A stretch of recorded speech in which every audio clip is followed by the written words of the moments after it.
தீபம் அகர்பத்தி ஒரு தெய்வீக அனுபவம். பக்தி ஒளி நேயர்களுக்கு கால பைரவர் ஆஸ்ட்ரோ சென்டர் மூலியமாக நான் உங்கள் ஆஸ்ட்ரோ கவிதா பேசுகிறேன். வணக்கம். நம்ம இப்போ காற்று, நீர், நெருப்பு, நில தத்துவம் அப்படின்ற அடிப்படையில ராசிகள் பத்தி பேசிட்டு வந்துட்டு இருக்கோம். அதுல நெருப்பு தத்துவம் பத்தி இப்ப பார்க்க போறோம். நெருப்பு தத்துவத்துலதான் பாத்தீங்கன்னா இந்த காலபுருஷ தத்துவத்தின் முதல் வீடான மேஷம், அது அறம் வீடு, அது ஒரு ஆண் வீடும் கூட.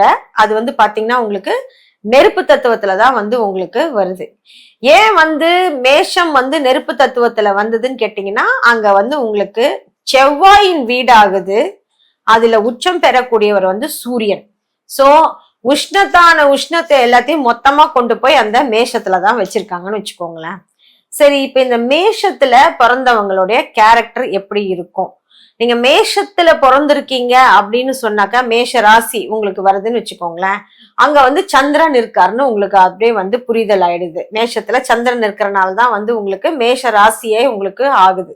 சோ ஒரு நெருப்பு தத்துவத்துல போயிட்டு ஒரு குளிர்ந்த கிரகமான சந்திரனை கொண்டு போயிட்டு அங்க உக்காத்தி வச்சாக்க அப்ப எப்படி இருக்கும் அவங்க கேரக்டர்னு பாத்தீங்கன்னா, தனக்குத்தானே அவங்க ஒரு பகையாளியா பிஹேவ் பண்ணிடுவாங்க. சம்டைம் எப்படின்னு கேட்டா, அவங்களுடைய முடிவே அவங்களுக்கே பாத்தீங்கன்னா பிடிக்கல அப்படின்ற மாதிரி போயிடுவாங்க. அவங்கதான் அந்த முடிவை எடுத்திருப்பாங்க. ஏன்னா சந்திரன் மனோகாரகன். இப்போ ஆத்மகாரகன் அப்படிங்கிற கூடிய இடத்துல பாத்தீங்கன்னா இந்த சூரிய தத்துவத்துல அந்த மனோகாரகன் உட்கார்ந்து இருக்கிறனால அது ஆத்மகாரகனுடைய வீடு சூரியன்றனால. இப்போ அங்க சந்திரன் இருக்கிறனால செவ்வாயின் வீடு ஆல்ரெடி சந்திரனுக்கு ஆகாது. அது ஒரு கதை இருக்கு. சோ இங்க உச்சம் பெறக்கூடிய சூரியன் வீடோ செவ்வாயோடது, அங்க போய் சந்திரன் இருக்கிறதுனால இவங்களுக்கு வேற யாருமே வெளியில இருந்து எக்ஸ்ட்ராவா ஆப்போனண்டா வரவே வேண்டாம். இவங்களுக்கு இவங்களே போதும் அப்படிங்கிற மாதிரி டென்ஷன், ஒரு ஸ்ட்ரெஸ்ஃபுல்லா எடுத்துக்கிறது எல்லாத்தையுமே. எதுலையுமே ஒரு தோல்வின்னா இவங்களுக்கு பிடிக்காது. ஜெயிச்சா மட்டும்தான் இவங்களுக்கு பிடிக்கும். தான் மட்டுமே தான் பாத்தீங்கன்னா ஃபர்ஸ்ட் ரேங்க் வரணும். ஏன்னா காலபுருஷ தத்துவத்துக்கே அது முதல் வீடு, கரெக்டுங்களா? சோ அதனால என்ன நினைப்பாங்கன்னா, நாம மட்டும் தான் ஜெயிக்கணும். அதனால ஒரு தோல்வியை சந்திக்க கூடிய ஒரு மனப்பக்குவம் இவங்களுக்கு இருக்காது. அதே மாதிரி பாத்தீங்கன்னா, வீட்டுல ஒருத்தர் மேஷ ராசியில இருக்காங்கன்னா அவங்க கடைசி பிள்ளையா இருந்தாலும் மூத்த பிள்ளைக்கோட பிஹேவியரை இவங்க எடுத்துப்பாங்க. நான் தான் டாமினேட் பண்ணுவேன், நான் சொல்றதுதான் இங்க சட்டம், நான் சொன்னதுதான் வாங்கணும், நான் சொன்ன மாதிரிதான் இருக்கணும், நான் சொன்னதுதான் சமைக்கணும்னு அம்மா அப்பா கிட்டே பாத்தீங்கன்னா இவங்களுடைய எதிர்பார்ப்பு ஜாஸ்தியா இருக்கும். தன் மேலதான் அட்டென்ஷன் இருக்கணும் அப்படிங்கிற மாதிரி எல்லாம். சோ இப்ப என்னன்னு கேட்டீங்கன்னா இந்த மேஷத்துக்கு என்ன பிளஸ் பாயிண்ட் அப்படின்னு கேட்டீங்கன்னா, முதன்மை பண்புகள் என்னன்னு கேட்டா வழி நடத்தி செல்லுதல். இப்ப அந்த காலத்துல எல்லாம் பாத்தீங்கன்னா ஒரு படை வீரர் இருக்காரு, படை தளபதி இருக்காருன்னா அவருக்கு செவ்வாய் வலுத்திருக்கணும். இந்த மாதிரி மேஷ லக்னம், மேஷ ராசி இந்த மாதிரி இருக்கிறவங்க தான் பாத்தீங்கன்னா வழி நடத்தி போவாங்க. சோ இப்ப இந்த மேஷத்துல இருக்கிறவங்க பாத்தீங்கன்னா, அதனால பாத்தீங்கன்னா எப்பயுமே பாத்தீங்கன்னா ஒரு கூட்டத்துக்கு தலைவனா இருக்கணும். ஒரு ஒரு ஒரு லீடர்ஷிப் பொசிஷன். என் கீழே இத்தனை பேர் வேலை பாக்குறாங்க, நான் சொல்றது இத்தனை பேர் கேட்பாங்க அப்படிங்கறதெல்லாம் இவங்களுக்கு ரொம்பவே பிடிக்கும். இது ஒரு பிளஸ் அப்படின்னு வச்சுக்கலாம். மைனஸ் என்னன்னு கேட்டீங்கன்னா, கோபம் வந்தா உச்சகட்டத்துக்கு வரும். என்னதான் ஒரு சாந்தமான ஒரு தன்மை, குளிர்ந்த தன்மை கொண்ட சந்திரன் அங்க இருக்க பெற்றாலும் அது உஷ்ணமான ஒரு இடம். அதனால என்னன்னு கேட்டீங்கன்னா, சண்டைன்னு ஒண்ணு வந்ததுன்னு வச்சுக்கோங்களேன், வார்த்தைகளை இவங்க யோசிக்காமல் விட்டு விடுவார்கள். பின் அதை நினைச்சு வருத்தப்படுவார்கள். இதைதான் நான் சொன்னேன், அவங்க எடுத்த முடிவே அவங்களுக்கு ஆப்போனண்டா போயிடுச்சுன்னு வருத்தப்படுவாங்க. அவங்களே அவங்க கோவப்பட்டுப்பாங்க, நம்ம ஏன் இப்படி செஞ்சுட்டோம் அப்படின்ற மாதிரி எல்லாம் யோசிப்பாங்க. பட் அது எல்லாமே ஆக்ஷன், ஃபர்ஸ்ட் ஆக்ஷன். அதுக்கப்புறம் இவங்க யோசிச்சு ரியாக்ஷன் பண்ணுவாங்க. போய் மன்னிப்பு கேட்கறது. இந்த மாதிரி ஒரு ஹஸ்பண்ட் அண்ட் ஒய்ஃபே இருக்காங்கன்னு வச்சுக்கோங்களேன். ஒரு மேஷத்துல ஒரு ஹஸ்பண்ட் இருக்காரு, இல்ல ஒரு ஒய்ஃப் இருக்காங்கன்னா ஃபர்ஸ்ட் பயங்கரமா சண்டையை போட்டுறது. அதுக்கப்புறமேட்டு அன்னைக்கு சாயந்தரமே பாத்தீங்கன்னா ரெட் ரோஸா, ப்ளூ ரோஸா, பிங்க் ரோஸா எதை வாங்கிட்டு போய் கொடுத்தாக்க தாஜா பண்ண முடியும் அப்படிங்கிற மாதிரி போறதும் இவங்களாதான் இருக்கும். உடனே ஒரு மன்னிப்பு கேட்டு இது பண்ணிடுவாங்க. பட் அது நிரந்தரமா இருக்குமா அப்படின்னு கேட்டீங்கன்னா கிடையாது. ஏன்னா உங்க கேரக்டர் அது கிடையாது. ஒரு 10 நாள் கழிச்சு பாத்தீங்கன்னா திரும்பி பயங்கரமான ஒரு சண்டையை போட்டுருவாங்க. சோ இவங்க கூட லைஃப் பார்ட்னரா செலக்ட் ஆகி இருக்கிறவங்க இத ஃபர்ஸ்ட் நல்லா மனசுல வச்சுக்கணும். ஒரு மேஷ ராசிக்காரர்களோட நீங்க குடும்பம் நடத்த போறீங்கன்னா அவங்க எப்பயுமே சாந்தமாயிட்டாங்க, இனிமே இப்படித்தான் இருப்பாங்கன்றது கிடையவே கிடையாது. கண்டிப்பா உங்களோட நிஜமான கேரக்டர் என்னன்னு கேட்டீங்கன்னா அப்படின்ற ஃபிராக்சர் ஆஃப் செகண்ட்ல அவங்களுக்கு கோபம் வரும். அதே மாதிரி பாத்தீங்கன்னா உஷ்ண சம்பந்தப்பட்ட விதமான வியாதிகளும் இவங்களுக்கு டக்கு டக்குன்னு வரும். இந்த வயிற்றுல கட்டி, அல்சர், நாக்குல அல்சர் வர்றது, இந்த மாதிரி விஷயங்கள். அதே மாதிரி இந்த பைல்ஸ் சம்பந்தப்பட்ட விஷயங்கள் எல்லாமே உஷ்ண சம்பந்தப்பட்டது.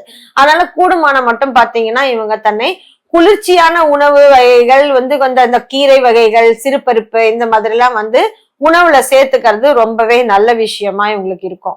யாரோட இவங்களுக்கு நல்ல மேட்ச் ஆகும் அப்படின்னு பாத்தீங்கன்னா கண்டிப்பா ஸ்ட்ரைட்டா போய் நீர் தத்துவத்துல போயிட்டு நம்ம மேட்சிங் பார்க்கவே கூடாது.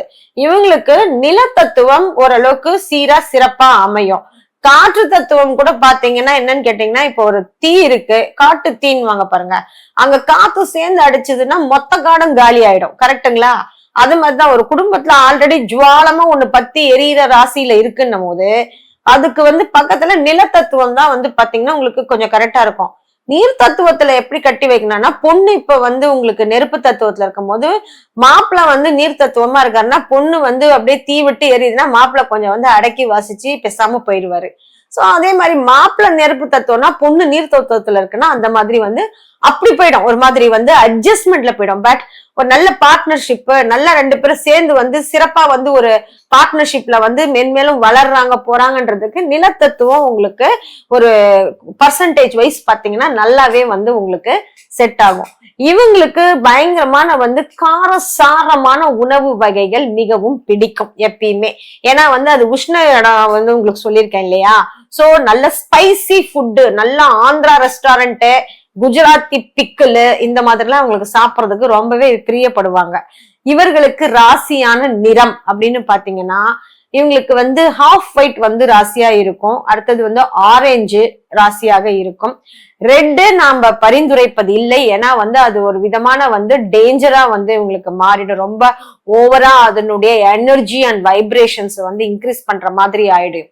அதே மாதிரி பாத்தீங்கன்னா இவர்களுக்கு ராசியான திசை கிழக்கு திசை மற்றும் வடக்கு திசை ராசியா இருக்கும்.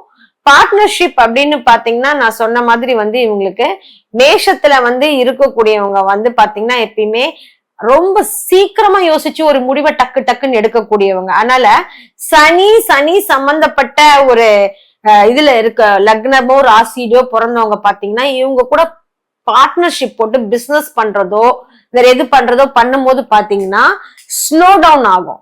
என்னதான் இவங்களுக்கு ஸ்பீடு இவங்க கிட்ட இருந்தாலும் இவங்க பார்ட்னரை தேர்ந்தெடுக்கும் போது சனி சம்பந்தப்பட்ட லக்ன ராசியில உதாரணத்துக்கு கும்ப மகரம் நான் சொல்றேன் வச்சுக்கோங்களேன், அவங்களோட இவங்க போய் இது பண்ணும் போது இவங்க ஸ்பீட் அண்ட் கெப்பாசிட்டிக்கு அவங்களால ஈடு கொடுக்க முடியாது. புதன், சுக்கிரன் இவங்க எல்லாம் பாத்தீங்கன்னா இவங்களுக்கு ஓரளவுக்கு செட் ஆகி வருவாங்க. ஏன்னா உங்களுக்கு மேஷத்துக்கு தனஸ்தானாதிபதியா வரவரே பாத்தீங்கன்னா உங்களுக்கு சுக்கிரன் தான் வருவாரு, 2ஆம் வீடாவே. சோ அதனால இவங்களுக்கு ஓரளவுக்கு அவங்களோட பாத்தீங்கன்னா மேட்ச் ஆகும் இந்த ராசியில் பிறந்தவர்களுக்கு. உங்களுக்கு இப்ப பாத்தீங்கன்னா நீங்க நம்ப கூடாது, இவங்களை நம்பி நீங்க போனீங்கன்னா கண்டிப்பா உங்களுக்கு காலவாரி விட்டுரும் அப்படிங்கிற மாதிரி யாராவது இதுல இருக்காங்களா, ராசியிலே இந்த ராசியோட இந்த ராசி அப்படின்னு சொல்லி கேட்டீங்கன்னா நிச்சயமா இருக்காங்க. நீங்க மேஷத்துல பிறந்திருக்கீங்கன்னா நீங்க புதன் ராசியில இப்ப மிதுனம் கன்னியில பிறந்தவங்க பாத்தீங்கன்னா உங்களுக்கு 3, 6 வந்துருவாங்க அவங்க. சரிங்களா? அப்ப என்ன ஆகும்னு கேட்டீங்கன்னா ஒரு லைஃப் பார்ட்னரா நீங்க அவங்கள தேர்ந்தெடுக்கும் போது புதன் உங்களுக்கு அப்படி இப்படி மேக்கப் பண்ணி கூட்டிட்டு போலாம். ஏன்னா உங்களுக்கு ராசி தான் இது. கரெக்டுங்களா? ஆனா ஒரு பிசினஸ் பார்ட்னரா நீங்க கூட்டிட்டு வரும்போது பாத்தீங்கன்னா அவங்க உங்களை விட நீங்க எப்படி டக்கு டக்குன்னு முடிவு எடுப்பீங்களோ அவங்க அதே மாதிரி டக்கு டக்குன்னு இன்டெலிஜென்ட்டா யோசிச்சு அந்த பிசினஸே அவங்களுக்குரியதா மாத்திட்டு போயிட்டே இருப்பாங்க. இது லைஃப் பார்ட்னரா வரும்போது வேற கணக்கு, இது பிசினஸ் பார்ட்னரா வரும்போது பாத்தீங்கன்னா வேற கணக்கா மாறிடும். அப்படியே இதே மாதிரி பாத்தீங்கன்னா நீங்கள் வணங்க வேண்டிய தெய்வம், நீங்க டெய்லி காலையில ஏஞ்ச உடனே சூரிய நமஸ்காரம் செய்யறது ரொம்ப ரொம்ப நல்லது. ஏன்னா உங்களுக்கு மேஷம் பாத்தீங்கன்னா ஒரு பிரதிபலிக்கக்கூடிய ஜுவலிக்கக்கூடிய ஒரு இடம். ஏன்னா சூரியன் அங்கேதான் உச்சம் அடைகிறார். இததான் நாங்க திரும்பி திரும்பி சொல்றோம். சோ அந்த சூரிய ஒளி இல்லைன்னா வந்து இந்த பிளானட்ல எதுவுமே கிடையாது உங்களுக்கு. கரெக்டுங்களா? சோலார் எனர்ஜி இல்லைன்னா எந்த செடி கிடையாது, எதுவும் கிடையாது. அது ஸ்தம்பிடுச்சு முடிஞ்சிடுச்சு அப்படின்னாக்க எந்த உயிர் உள்ளதோ உயிர் அல்லாதோ எதுவுமே கிடையாது. எல்லாமே ஷட் டவுன் தான். ஓகேங்களா? சோ அதனால நீங்க வந்து சூரிய நமஸ்காரம் கண்டிப்பா செய்யணும். ஞாயிற்றுக்கிழமையில பாத்தீங்கன்னா நீங்க சிவன் கோயிலுக்கு சென்று பால் அபிஷேகம் செய்து வருவது சால சிறந்தது. ஏன்னா சந்திரன் அங்க இருக்கிறனால தான் பால் அபிஷேகம் சொல்றோம். சிவன் வந்து பாத்தீங்கன்னா உங்களுக்கு வந்து அந்த சூரியனுக்காக வந்து நாங்க சொல்றோம். சோ ஞாயிற்றுக்கிழமையில போயிட்டு நீங்க லிங்கத்துக்கு பால் அபிஷேகம் செய்து வர வர தொழில் சிறக்கும், நல்ல துணை கிடைக்கும் உங்களுக்கு. அதே மாதிரி வெற்றிகள் என்னென்ன விஷயத்துல உங்களுக்கு தேவைப்படுதோ அதை வச்சு நீங்க வந்து அதுக்கான வேண்டுதல் வச்சு பண்ணிட்டே வரீங்கன்னு வச்சுக்கோங்களேன், உங்களுக்கு அதற்கான வெற்றி வந்து நிச்சயமாக கிடைக்கும். அதே மாதிரி பாத்தீங்கன்னா உங்களோட உணவு பழக்க வழக்கத்துல நாங்க சொல்லியிருந்தோம், நீங்க உணவுல வந்து காரம் ரொம்ப பிடிக்குதுன்னு சொல்லிட்டு ஒரேடியா சாப்பிட்டீங்கன்னா அந்த பக்கம் இன்னொன்னு சொல்லியிருந்தோம், உங்களுக்கு இந்த அல்சர் இந்த மாதிரி வர்றதுக்கு சான்சஸ் அதிகம்ட்டுன்னு. சோ உங்களுக்கு நல்லாவே தெரியும், நிறைய காரம் சேர்த்துக்கிட்டே வந்தீங்கன்னா அல்சர் அதிகமா போகும். ஏன்னா அதுக்கும் இது வழி வகுக்கும். அதனால இது வந்து உங்களுக்கு வந்து ஒரு இதுவா முன்னுதாரணமா எடுத்துக்கொண்டு காரத்தை எப்பொழுதெல்லாம் நீங்கள் குறைக்க வேண்டுமோ அதெல்லாம் நீங்க குறைச்சிக்கிட்டு வந்தீங்கன்னா உங்களுக்கு சிறப்பா இருக்கும்.